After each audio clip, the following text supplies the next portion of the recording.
Welcome back to super smart Sudhar. ரீசெண்டாக அகமதாபாத்தில் நடந்த ஏர் இண்டியா கிராஷ் நம்ம எல்லாரோட மனசையும் ரொம்பவே பாதிச்சிருக்கு. அதிலிருந்து இன்னும் நம்மளால் மீண்டு வர முடியல. நம்ம அவங்க குடும்பத்துக்காக வேண்டிக்குவோம்.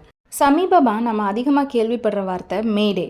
ஸோ மேடேனா என்னங்க அப்படின்னா என்ன மீனிங் அப்படின்னு கேட்குறீங்க. மேடே அப்படின்றது ஒரு கோடு. எதுக்காக யூஸ் பண்ணுவாங்கன்னா ஏர்க்ராஃப்ட் அண்ட் மேரிடைம் எமர்ஜென்சிஸ், அதாவது லைஃப் த்ரெட்னிங் எமர்ஜென்சிஸ், இதுக்கு மேலே எங்களுக்கு எஸ்கேப் ஆகிற ஆப்பர்ச்சுனிட்டிஸ் ரொம்ப கம்மியாக இருக்குது அப்படின்ற சுச்சுவேஷனில் பைலட்ஸ் யூஸ் பண்ணுற கடைசி வார்த்தை தான் அந்த மேடே.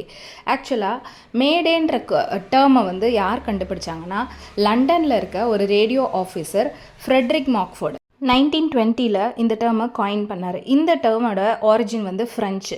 ஆக்சுவலாக ஃப்ரெஞ்சில் மெய்டர் அப்படின்னா ஹெல்ப் மீன்னு அர்த்தம். ஸோ அதிலிருந்து தான் இவங்க மேடே அப்படின்ற வேர்டை வந்து காயின் பண்ணாங்க. ஸோ இது வந்து ஈஸியாக அண்டர்ஸ்டாண்டபிளாக இருக்கும். இப்போ எஸ்ஓஎஸ்ன்னு அதுக்கு முன்னாடி யூஸ் பண்ணிகிட்டு இருந்தாங்க. அது வந்து நிறையா பேர் ஸ்பெல் பண்ணுறப்ப ப்ரொனவுன்சியேஷன் மாதிரி அது ஈஸியாக அண்டர்ஸ்டாண்டபிளாக இல்லை. ஸோ அதுக்கு பதிலாக தான் இந்த டேர்மை காயின் பண்ணாங்க. இந்த டேர்மை 3 தடவை பைலட் ரிப்பீட் பண்ணாங்கன்னா அவங்களுக்கு வந்து ஏதோ ஒரு பயங்கரமான எமர்ஜென்சி சுச்சுவேஷன் இருக்குது, அவங்களால எஸ்கேப் ஆகிற ஆப்ஷன்ஸ் ரொம்ப கம்மியாக இருக்குது அப்படின்றத புரிஞ்சுக்கிட்டு அவங்கள எஸ்கேப் பண்ண வைக்கிறதுக்கு என்னென்ன பண்ண முடியுன்றத இங்கேருந்து சிக்னல் கொடுப்பாங்க. ப்ளஸ் எமர்ஜென்சிஸை அலர்ட் பண்ணுவாங்க. அதாவது ஃபயர் என்ஜின்ஸ் ப்ளஸ் ரெஸ்க்யூ டீமை அலர்ட் பண்ணி ஹெல்ப்புக்கு ரெடி பண்ணுவாங்க. ஸோ இந்த டேர்ம் தான் வந்து மேடே. இன்னொரு கோடு இருக்குது, அது வந்து பேன்னு சொல்லுவாங்க. அந்த கோடு எதுக்காக யூஸ் பண்ணுவாங்கன்னா நான் லைஃப் த்ரெட்னிங் எமர்ஜென்சி, அதாவது இந்த மாதிரி ஒரு எமர்ஜென்சி சுச்சுவேஷன் இருக்குது பட் அது வந்து ரொம்ப ஆபத்தானது இல்லை, we are seeking some help அப்படின்றது இண்டிகேட் பண்ணுறது தான் இந்த பேன்ன்ற டேர்மு.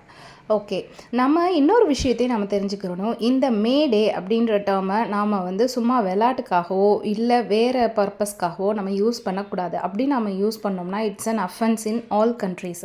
ஸோ உங்களுக்கு பயங்கரமான பனிஷ்மெண்ட்ஸ் காத்துட்ருக்குன்னு அர்த்தம். ஸோ நம்ம சும்மா ப்ராங்க் பண்ணுறதுக்காகவோ இல்லை அடுத்தவங்களை ஏமாத்துறதுக்காகவோ இந்த மாதிரி மேடேன்ற டேர்மை யூஸ் பண்ணக்கூடாது. இது வந்து ஒரு எமர்ஜென்சி சுச்சுவேஷன் வேர்டுன்றனால இதை நாம் மிஸ்யூஸ் பண்ணக்கூடாதுன்றது ரொம்ப ஸ்ட்ரிக்டாக ஃபாலோ பண்ணுறாங்க. So I hope you had an informative session. இப்போ மேடேவை பற்றி தெரிஞ்சுக்கிறீங்க. Keep watching Super Smart Sudhar.